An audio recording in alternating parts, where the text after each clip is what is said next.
प्रधानमंत्री नरेंद्र मोदी ने शनिवार को दुनिया के सबसे बड़े कोरोना वैक्सीन टीकाकरण अभियान की शुरुआत की। इस खास मौके पर राष्ट्र को संबोधित करते हुए उन्होंने बताया कि कैसे उन्होंने देश को लॉकडाउन के लिए तैयार किया। अपने भाषण के दौरान पीएम मोदी ने पाकिस्तान को आईना भी दिखाया। उन्होंने पाकिस्तान पर कटाक्ष करते हुए कहा कि कोरोना की जंग में जब कई देशों ने अपने नागरिकों को चीन में उनके हाल पर छोड़ दिया था, तो उस वक्त हमने ऐसा नहीं किया। हमने न केवल अपने देश के नागरिकों की मदद की, बल्कि दूसरे देश के नागरिकों को भी चीन से बाहर निकाला। प्रधानमंत्री नरेंद्र मोदी ने अपने संबोधन के दौरान कहा कि कोरोना महामारी के दौरान कुछ देशों ने अपने नागरिकों का साथ छोड़ दिया। उन्हें लगता था कि चीन से अगर उनके नागरिक देश आ गए तो वे देश के लिए खतरा बन जाएंगे। ऐसे समय में हमने अपने देश के नागरिकों का साथ नहीं छोड़ा। सिर्फ भारत के ही नहीं, हम कई दूसरे देशों के नागरिकों को भी वहां से वापस निकाल कर लाए।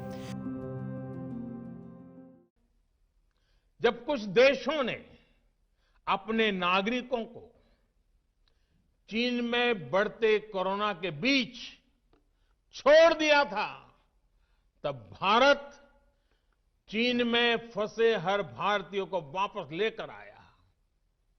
और सिर्फ भारत के ही नहीं, हम कई दूसरे देशों के नागरिकों को भी वहां से वापस निकाल करके लाए। कोरोना काल में वंदे भारत मिशन के तहत 35 लाख से ज्यादा भारतीयों को विदेशों से भारत लाया गया। पीएम मोदी ने अपने संबोधन में पाकिस्तान का नाम तो नहीं लिया, लेकिन आपको याद दिला दें कि पाकिस्तान की इमरान सरकार ने कोरोना संक्रमण के शुरुआती समय में अपने नागरिकों को चीन में उनके हाल पर छोड़ दिया था।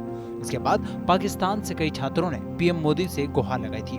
प्रधानमंत्री मोदी ने याद दिलाते हुए कहा कि 17 जनवरी 2020 की वो तारीख थी जब भारत ने अपनी पहली एडवाइजरी जारी की थी। भारत दुनिया के उन देशों में शामिल था जिसने सबसे पहले एयरपोर्ट पर यात्रियों की स्क्रीनिंग शुरू की। भारत सरकार ने समय समय पर अपने फैसलों में बदलाव किए और कोरोना पर काबू पाने की कोशिश करती रही। 30 जनवरी को भारत में कोरोना का पहला मामला सामने आया था, लेकिन इसके 2 हफ्ते से भी पहले भारत एक हाई लेवल कमेटी बना चुका था। पीएम मोदी ने इस दौरान जनता कर्फ्यू का भी जिक्र किया। पीएम मोदी ने कहा कि जनता कर्फ्यू के दौरान हमारे समाज के संयम और अनुशासन का भी परीक्षण था, जिसमें हर देशवासी सफल हुए। जनता कर्फ्यू ने देश को मनोवैज्ञानिक रूप से लॉकडाउन के लिए तैयार किया है। इस पूरी खबर पर आपकी क्या राय है, कमेंट सेक्शन में हमें जरूर बताएं और देश दुनिया की अन्य बड़ी खबरों के लिए सब्सक्राइब करें TV9 भारतवर्ष। परवाह देश की, सोमवार से शुक्रवार रात 10 बजे TV9 भारतवर्ष पर।